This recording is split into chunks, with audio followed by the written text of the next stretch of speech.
All right, so I'm with Ron Finley here, and we've got an apricot from his gangster garden. And,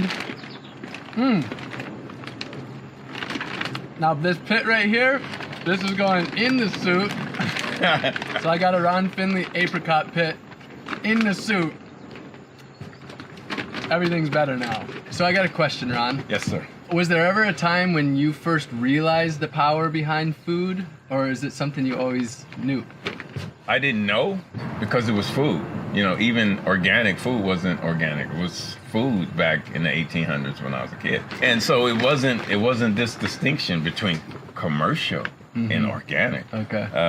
But I did know that the food got real bad, especially in the 50s and the 60s with a lot of the convenient food. The food was manufactured. It wasn't grown.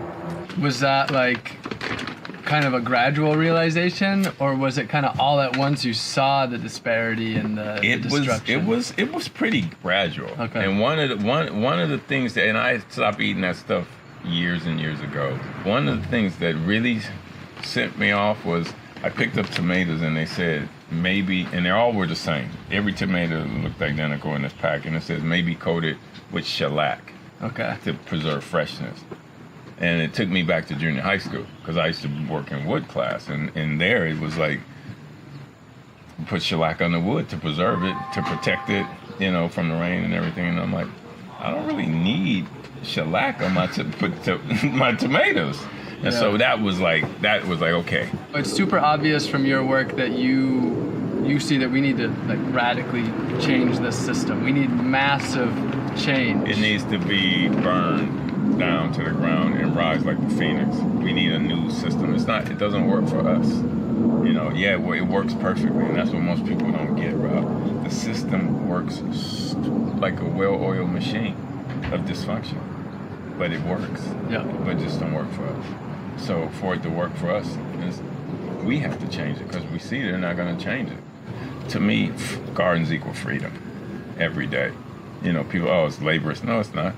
It's like it's freedom, because now you have the tools to change your whole life, literally, and to change your health and to help your neighbors, because you can't eat all the food that you're growing. Yep. It's impossible. Yep. That would be your new job, is to eat all your food.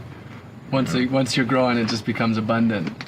So there's so many people out there who want to get started. Like there's so many people that are learning about food sovereignty, food freedom, and wanting to burn the system to the ground. For people that want to get their community starting growing, do you have any, thoughts of like just some ways that people can get started with taking back the streets? Take back the streets. I mean, just like I did with the Parkway. I got the law change in LA where you can plant food on your Parkway. And you've been to my Parkway.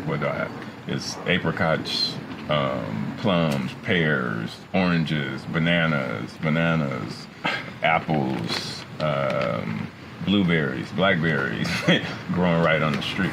So just plant. Yeah, just make sure your soil's not contaminated, or remediate your soil. Yep. Plant sunflowers or something like that, which is also a beautification project. For a season. Just plant sunflowers. It pulls a lot of the toxins out of the ground.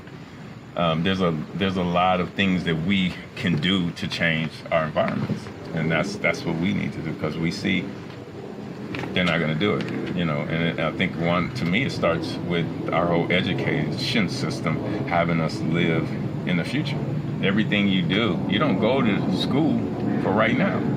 Everything we've been trained to do is for the future. Yeah. But we don't have the future. We have now.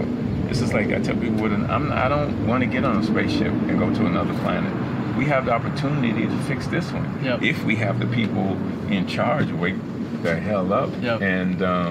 and see that this affects you too. This affects your kids, your grandkids. Is this what you really want to leave them? Yeah. What are some of the plants that you would recommend as like some of the first easy plants for beginner people to start with? Any favorites? For kids, I think it's radish, because it's a fast-growing plant, and you get to show them the alchemy and the magic and the beauty of this planet, whereas you take a seed that you can barely see, you put it in the ground, in a month or so, you have something that you could eat.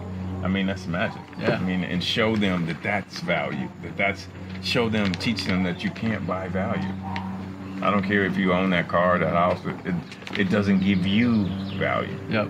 And then that's what I think we need to learn. But as far as plants, and it depends on where you are. I mean, one of the things to me, why not grow bananas everywhere that you can grow them, or make the conditions wherever you are where you can grow them. Yep. You know, because it's the healthiest health, and they're beautiful, and they provide shade. And they just keep on getting bigger and duplicating. Exactly. And I think more people need to know about the things that are happening in these cities around the world and around us, and how people are taking back their power.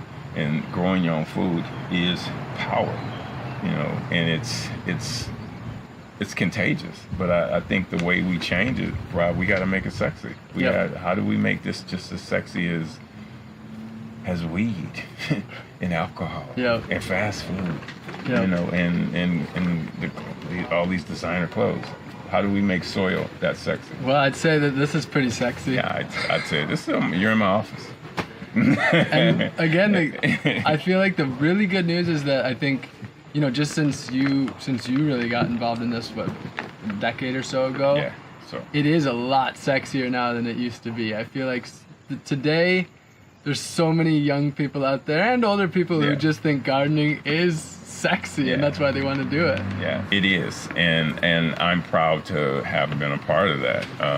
That it has spread around the world, and people say, "Oh, maybe I should." And I think it was helped. I mean, with the pandemic, where a lot of people were fighting over food, and I think people woke up and said, "Damn, maybe I should be growing some of my own food," because this could happen. You know, there's no food shortages. There's distribution problems, and some of those distribution problems are by design. And that's what people need to realize. All this bad food, all these cancers, it's by design. Yeah. Who benefits from it? That's where. Who benefits from us being sick? Like, one of the main missions of the Ron Finley Project is to transform food deserts into food oases and paradises. Do you see that? Like, do you feel hopeful about the decade ahead? I don't do hope. I see opportunity. Yep. And I always like to say I'll take a cup of opportunity over a boatload of hope every day. Because what can you do with hope? But hope something doesn't happen. No, give me the opportunity to make some shit happen. And people have it. It's called air. Okay, you're up and you're here and you're breathing. That's magic. I mean, so now, how do we get people to see the opportunities around them? People don't look at soil as an opportunity. How many people become billionaires, trillionaires with soil? We don't, but we have a negative view on it, which works for who? It works for them. Yep. That life comes out of it, life goes right back into it. Yep. The earth provides us with our needs. Everything. I tell people, be the forest. Not the forest, be the forest. What happens in the forest? Study it, you know? Right on. Be the forest, my friends. And go plant some shit. I was hoping you'd say that.